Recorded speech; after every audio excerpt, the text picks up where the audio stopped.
లోకంలో అత్యంత శక్తివంతమైంది ఏంటి? మీలో కొందరంటారు శస్త్రాలు అని, మరికొందరంటారు శాస్త్రాలని, ఇంకొందరు బుద్ధి అని, ఇంకొందరంటారు బలం అని. కాని ఇవన్నీ అసంపూర్ణమే. లోకంలో అన్నిటికన్నా శక్తివంతమైనది స్నేహం. ఎవరైతే నిజమైన మిత్రులను పొందుతారో వాళ్లే అసలైన ధనవంతులు. మీరు కష్టాల్లో ఉన్నప్పుడు స్నేహం శస్త్రంగా మారి సహాయం చేస్తుంది. మీరు దారి తప్పినప్పుడు స్నేహం శాస్త్రంలా మారి మీకు మార్గం చూపుతుంది. ఏదైనా కుట్రలో చిక్కుకుంటే బుద్ధిగా మారి బయటికి తీస్తుంది. ఒంటరిగా మారినప్పుడు మమతలా తోడుగా ఉంటుంది. లోకంలో ఏదైనా సంపాదించాలి అనుకుంటే అది ధనం కాదు, స్నేహాన్ని సంపాదించండి. అలాగే గుర్తుంచుకోండి.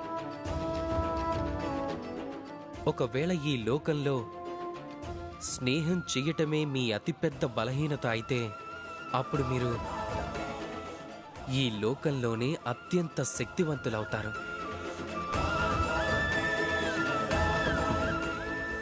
రాధా కృష్ణ.